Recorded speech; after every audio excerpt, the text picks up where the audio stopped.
அதிகாரத்தில் முதல்ல 18ஆம் வசனம் படி, பிள்ளைகளே இது கடைசி காலமாக இருக்கிறது, அந்தி கிறிஸ்து வருகிறான். வருகிறான் என்கிறதற்கு எது காரியமாக இருக்குது? அந்தி கிறிஸ்து வருவான் என்கிற ஒரு காரியம் அந்த நாட்களில், இது மனுஷர்கள் இப்போ பேசுகிறது அல்ல, அந்த காலத்திலே அந்தி கிறிஸ்து வருவான் என்ன செய்யிருக்காங்க? ஆமாம், நீங்கள் அந்தி கிறிஸ்து வருவான் என்று கேள்விப்பட்டபடி இப்பொழுதும் அநேக அந்தி கிறிஸ்துக்கள் இருக்கிறார்கள்.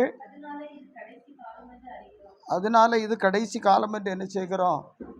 அறிகிறோம். யோவானுடைய காலம் எத்தனை வருஷம்? 96 வரை தான் சரித்திரம் சொல்லுகிறது. கிபி 96 வரை. அப்போ இப்போ எத்தனை வருஷம் ஆச்சு? 2000க்கு ஏகதேசம் 73 வருஷம் குறவு. 1927 வருஷம் ஆச்சு. யார் இறந்து? யோவான் அப்போஸ்தலர், அவருக்கு காலம் முடிஞ்சு. ஆனால் இப்பொழுதும் இதுதான் கடைசி காலம்னு மக்கள் என்ன செய்கிறாங்க? சொல்லிக்கிட்டு இருக்கிறாங்க. பிள்ளைகளை இது கடைசி காலமாக இருக்கிறது. இந்த வசனம் கழிஞ்ச வாரம் வாசித்தது நம்ம கொஞ்சம் பார்த்துட்டு போன வசனம்.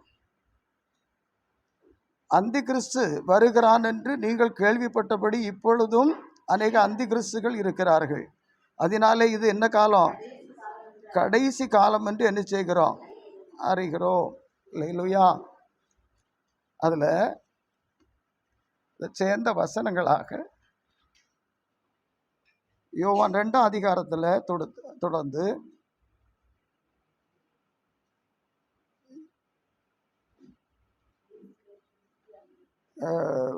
யோவான் 2ஆம் அதிகாரத்தில் 22, 23 வசனங்களை படிங்க. இயேசுவை கிறிஸ்துவல்ல.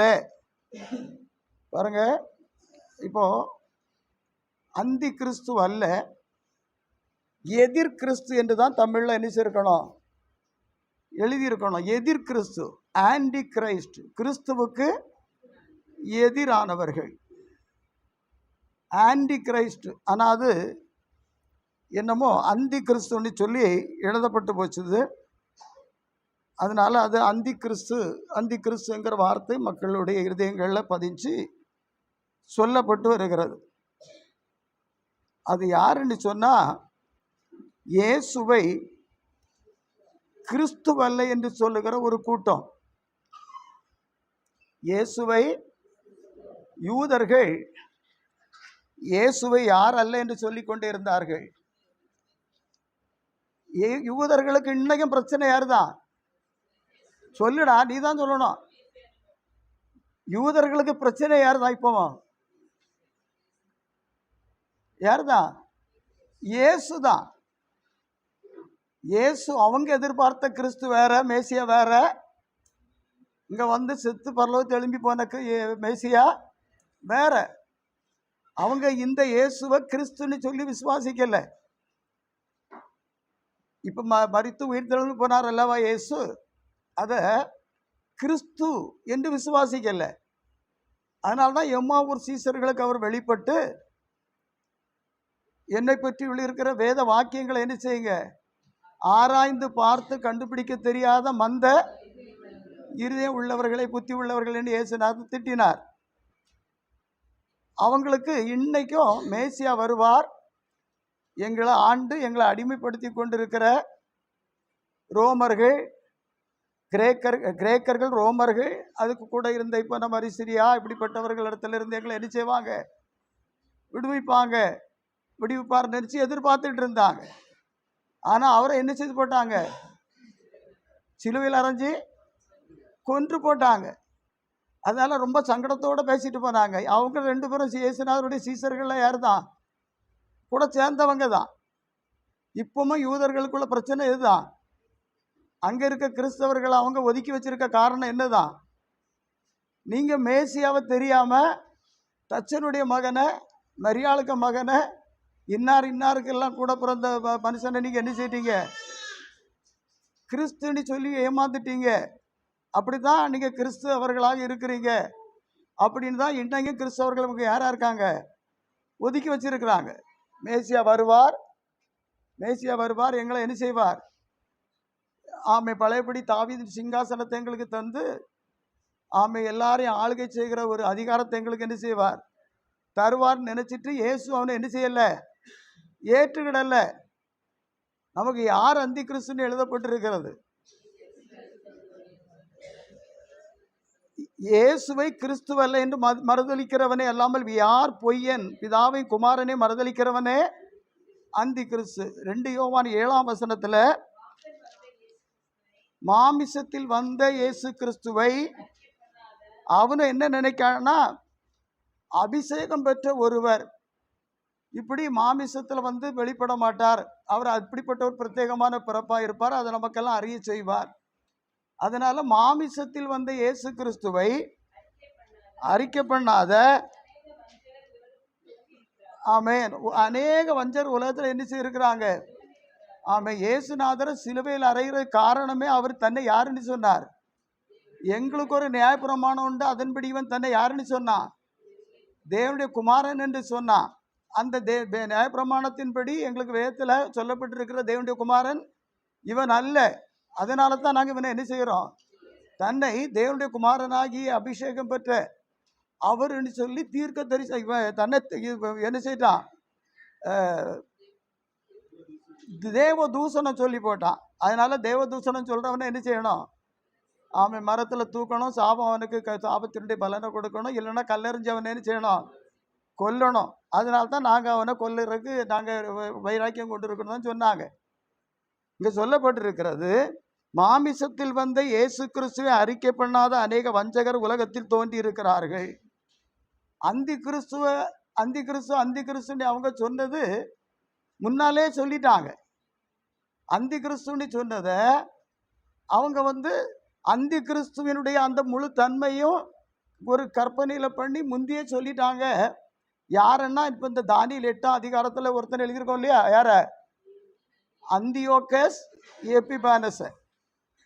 இதே சம்பவத்தை தான் இவங்க யாருன்னு நினைக்கிறாங்க. தானியேல் 9ஆம் அதிகாரத்தில் சொல்லப்பட்டிருக்கிற கடைசி 26, 27 வசனங்களில் சொல்லப்பட்டிருக்கிறபடி இந்த அந்தியோகஸ் எபிபானஸ் அவன் வந்து அந்தி கிறிஸ்துக்கு முன்னடையாளமானவன், பின்னால் வரக்கூடியவன். அந்த ஒரிஜினல் அந்தி கிறிஸ்து அந்த தேவாலயத்தில் வேறி இருந்து தன்னை தீட்டுப்படுத்துகிறவன், தேவாலயத்தை தீட்டுப்படுத்துகிறவன், நான் தான் கிறிஸ்து என்று சொல்லுகிறவன், அப்படி அவன் சொல்லுவான் அப்படின்னு சொல்லி அவங்க அந்த அவனுக்கு பேர் வச்சாங்க. யாருன்னு, எதிர் கிறிஸ்து, கிறிஸ்துக்கு எதிரானவன், மேசியாவுக்கு எதிரானவன்.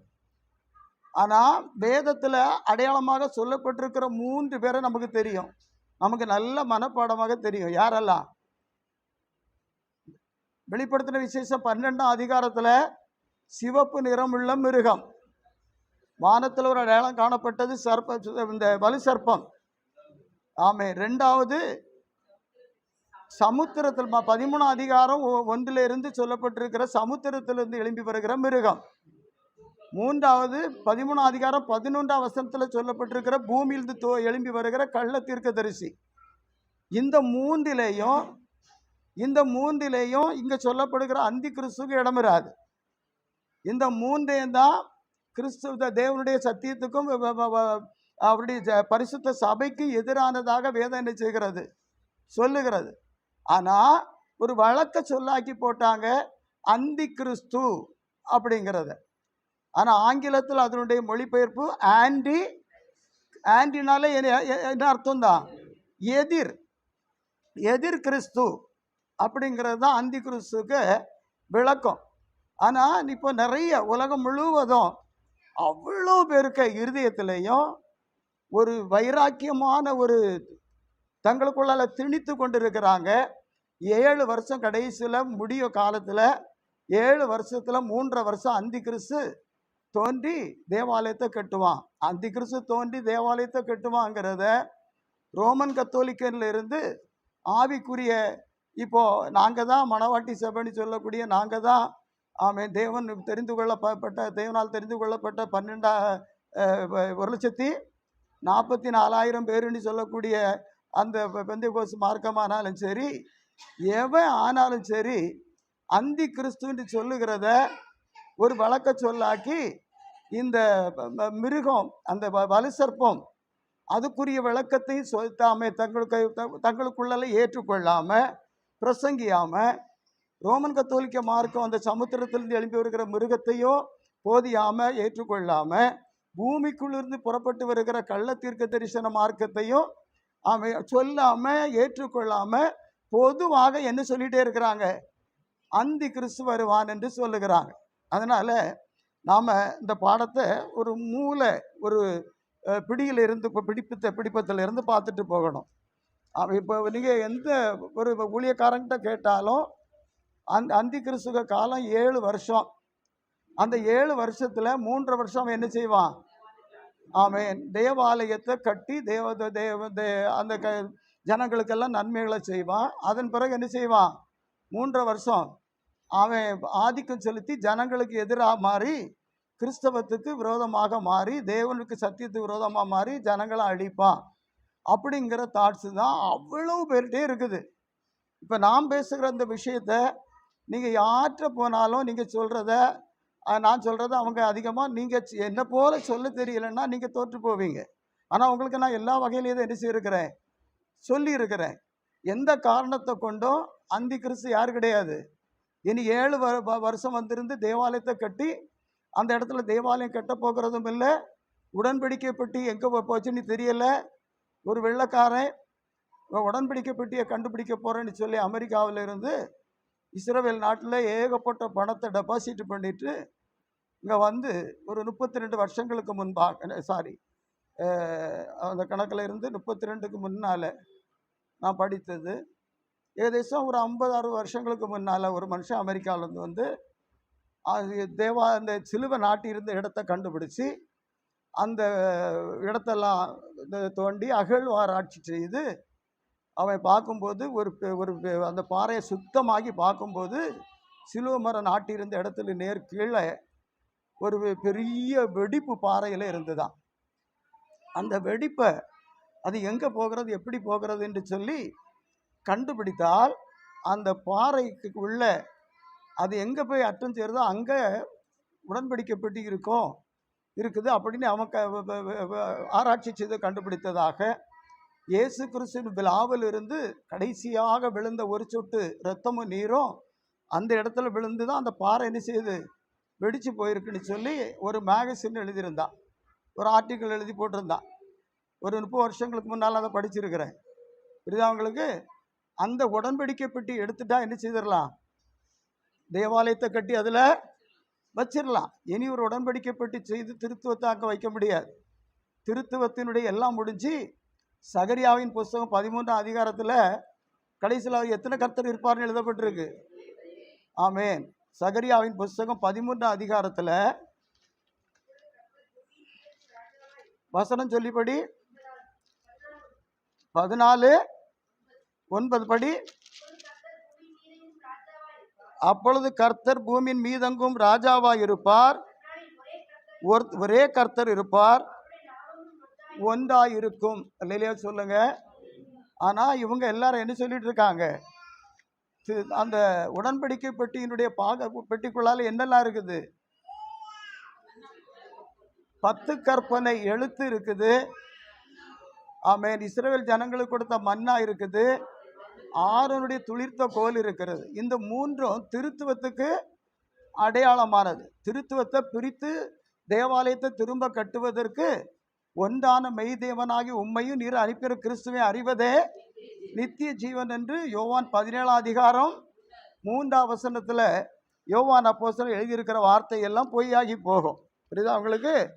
அதனால எனக்கு அன்பான தேவ பிள்ளைகளே, வேதத்தை கொஞ்சம் ஆழமாக அறியல் என்று சொன்னால் நம்மால் அந்தி கிறிஸ்துவ குறித்துள்ள பாகத்தில் கண்டிப்பாக எல்லாரையும் போல நம்ம என்ன செய்வோம், ஆகி போவோம். அங்கே மேட்ரு என்னன்னா 2 யோவான் 7ஆவது வசனத்தில்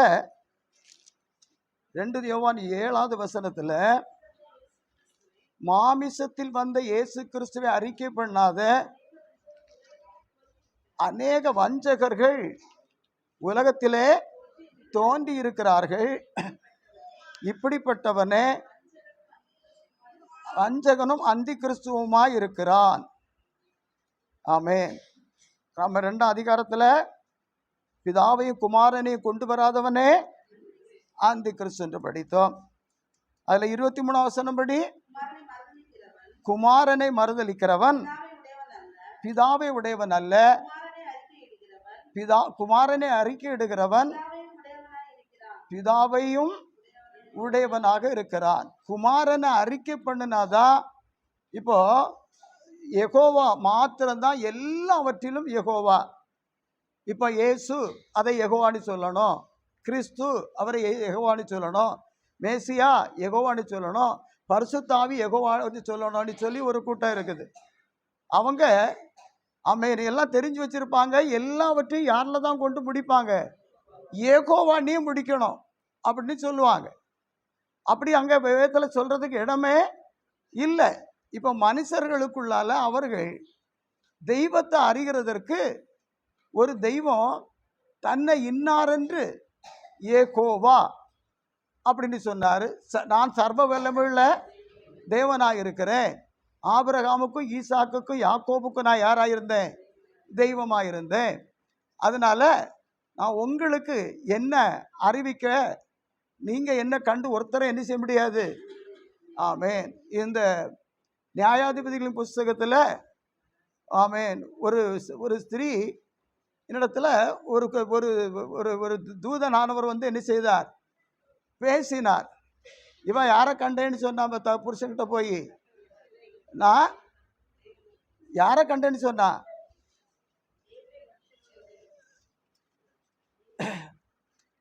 நியாயாதிபதிகளின் புஸ்தகம் எத்தனாம் அதிகாரம்? 7ஆம் அதிகாரமா? 7 14 13. கர்த்தருடைய தூதனானவர் தரிசனமாகி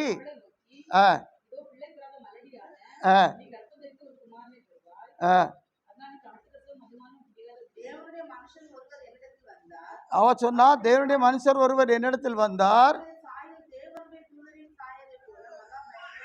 இருந்தது அப்படின்னு அவ சொன்னா.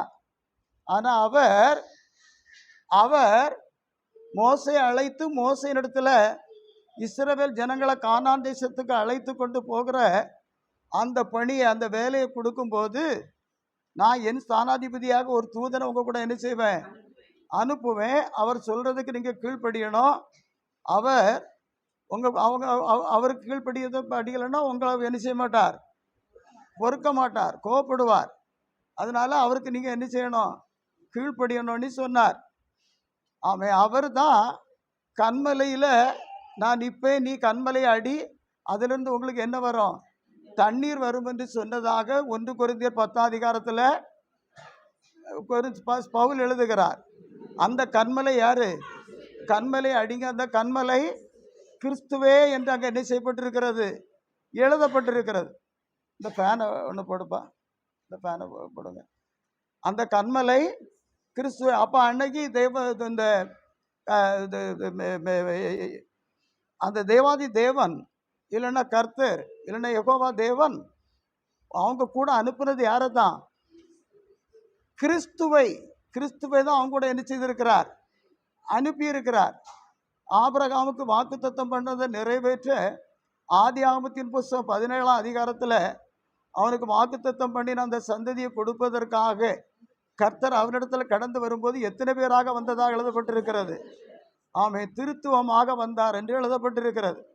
திரும்ப சோதோம் கோமாராவை அழிப்பதற்கு போகும்போது அவங்கள ஒருத்தர் என்ன செய்தார்? போயிட்டார். 2 பேர் தான் சோதோம் கோமாரா பட்டணத்துக்கு என்ன செய்தாங்க? போனாங்க. அப்போ அந்த குழந்தைய கற்பத்தின் கனியை வாய்க்க பண்ணுகிறவர், அக்கினியை இறக்கி அழிக்கிறவர். இந்த பாகங்களெல்லாம் தனித்தனி வேலையாக அவங்களுக்கு என்ன செய்யப்பட்டிருக்கிறது? குழந்தைய வாக்குத்தத்தம் பண்ணணும்னு ஒருத்தர் என்ன செய்தார்?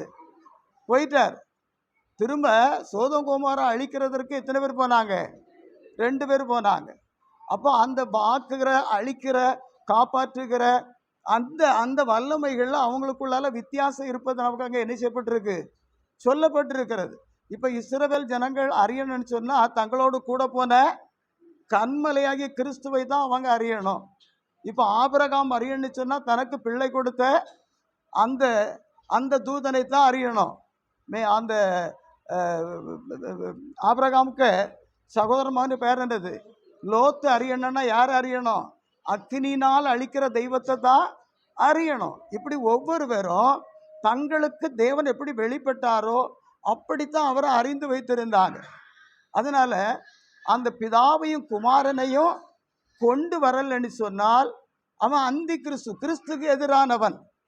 கிறிஸ்துக்கு எதிரானவர்களாக இன்றைக்கும் உலகத்தில் ஒரு கடுமையான ஒரு ஜாதி இருக்குதுன்னு சொன்னால் அவங்க தான் யாரு?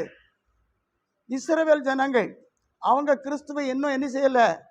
ஏற்றுக்கொள்ளலை. அவங்க இருதயம் என்ன செய்யப்பட்டிருக்கிறதுன்னு எழுதப்பட்டிருக்கிறது? கடினப்பட்டிருக்கிறது. இப்போ நேரடியாக சொல்ல வேண்டுமானால் ஒரு பாகத்தில் யார் அந்தி கிறிஸ்து? அந்தி கிறிஸ்துக்கள் யூதர்கள் தான் அந்தி கிறிஸ்துக்கள் என்று தான் வேதத்தில் நாம் ஆழமாக தேடி கண்டுபிடிக்க முடியும். ஆனால் அந்தி கிறிஸ்துக்கு இவங்க கொடுக்குற விளக்கமே எதுவாக இருக்குது?